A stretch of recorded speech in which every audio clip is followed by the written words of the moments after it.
Halo cuy, kembali lagi di channel Atotalks, channel yang membahas tentang mitologi dan legenda yang ada di dunia. Untuk yang belum nonton video pertama kita yang membahas tentang mitologi Tiongkok, silahkan ditonton ya cuy. Oh iya cuy, video kali ini kita akan membahas legenda samurai Jepang yang sangat terkenal. Siapakah itu? Tanpa basa-basi lagi, kita langsung ke videonya. Let's go.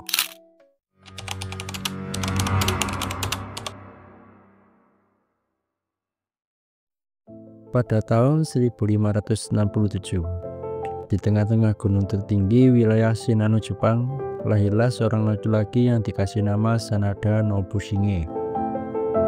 Tapi dunia lebih kenal dia dengan nama Sanada Yukimura. Alasannya sebagai bentuk penghormatan kepada Sanada Nobushige pada budaya Jepang, terutama pada zaman Sengoku dan Edo. Sangat umum bagi samurai dan bangsawan untuk memiliki beberapa nama sepanjang hidup mereka. Yukimura bukanlah anak dari raja besar, bukan juga keturunan dewa, tapi cuma anak kedua dari keluarga kecil yang harus pintar-pintar bertahan hidup di era paling brutal dalam sejarah Jepang, yaitu zaman Sengoku. Ayahnya, Sanada Masayuki, dikenal sebagai orang yang licik dalam berpolitik, bukan dalam arti jahat, tapi karena dia tahu cara menyelamatkan klannya dari kepunahan. Di situ Yukimura kecil tumbuh. Dia ngelihat langsung gimana hidup itu keras banget. Keluarganya harus pindah-pindah aliansi, pura-pura setia ke sana sini demi satu hal, yaitu bertahan hidup. Tapi dalam hati Yukimura kecil tumbuh satu tekad. Dia ingin jadi yang lebih dari sekedar pion politik. Dia ingin jadi orang yang berani bilang tidak kepada kejahatan, walaupun dia harus bayar mahal.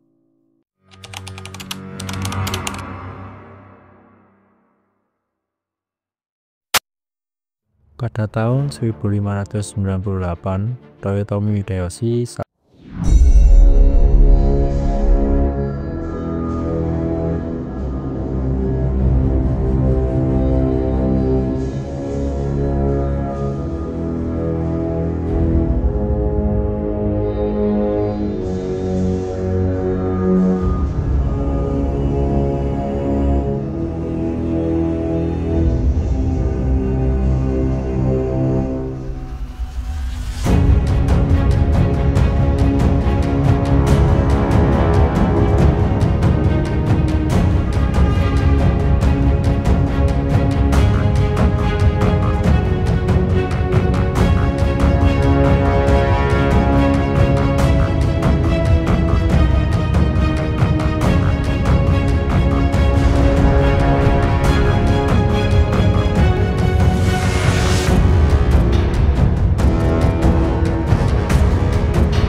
terakhir.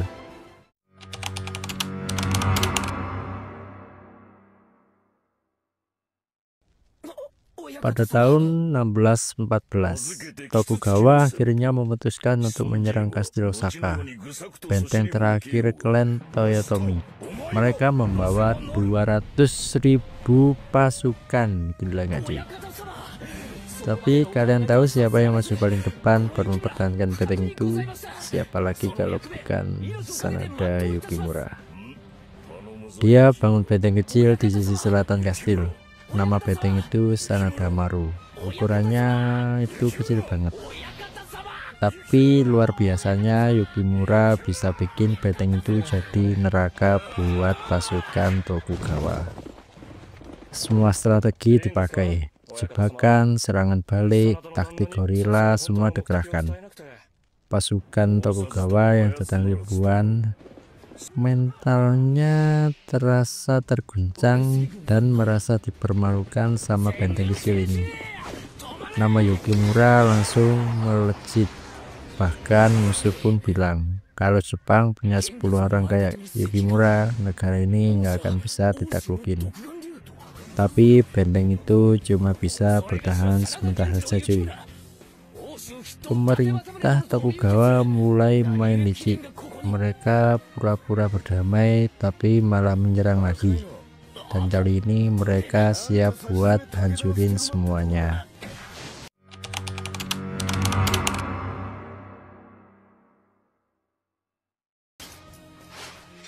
Setahun setelahnya di tahun 1615, pertarungan terakhir pun pecah. Pertarungan itu dikenal dengan nama pertempuran Tennoji. Pasukan Toyotomi sudah diambang kehancuran. Semua orang pun sudah menyerah. Tapi Yukimura justru dia bersiap melancarkan serangan. Dia tahu peluangnya sangatlah kecil. Dan dia berpikir kalau hanya dia saja, semua akan selesai tanpa adanya perlawanan. Maka dia menyusun strategi yang gila, yaitu langsung menusuk jantung musuh, menyerbu pusat komando, dan membunuh Tokugawa Ieyasu di tengah medan pertempuran. Dan hebatnya dia hampir berhasil. Yukimura bertarung layaknya singa yang sedang terluka. Dia harus maju meskipun tubuhnya bercucuran darah. Teman-temannya pun gugur satu persatu, dan bahkan saat dia sendirian, dia masih bisa melangkah. Sampai akhirnya tubuhnya jatuh, tapi dia gak mati dengan sia-sia. Dia mati sebagai simbol perlawanan, simbol bahwa keadilan tetap bisa bersuara, bahkan ketika semua orang udah bungkam.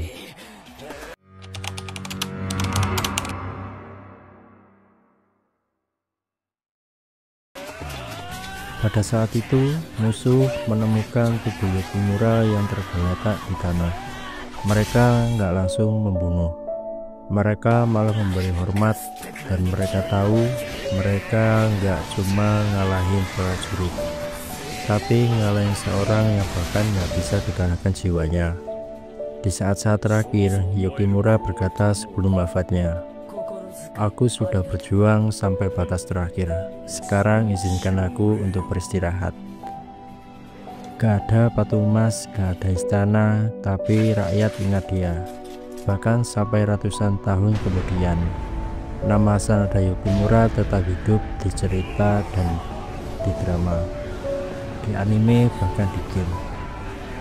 Karena dia bukan legenda karena menang, dia legenda karena berani melawan arus.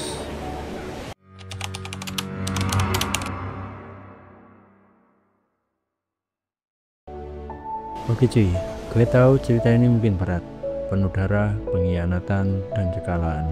Tapi justru disitulah kita belajar. Karena kadang hidup memang gak adil.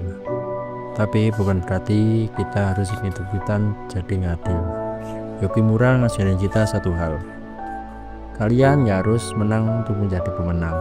Kalian cuma harus perlu satu hal. Keberanian buat berdiri di sisi yang benar. Dan yakin meski dunia bilang itu sia-sia.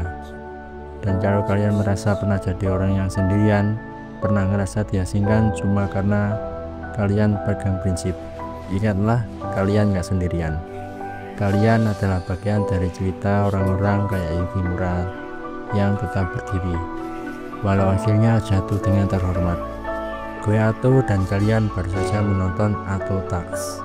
Terima kasih sudah menyempatkan waktu untuk menonton. Jangan lupa like, comment, subscribe, and share kalau kalian merasa kisah ini layak didengerin lebih banyak orang, karena di dunia ini penuh tipu daya. Kita butuh lebih banyak suara kebenaran. Sekian cerita dari legenda samurai Jepang. Yang kita bahas adalah versi Asia cuy. Untuk selanjutnya kita akan membahas versi anime dan gamenya. Sampai ketemu di cerita dan selanjutnya.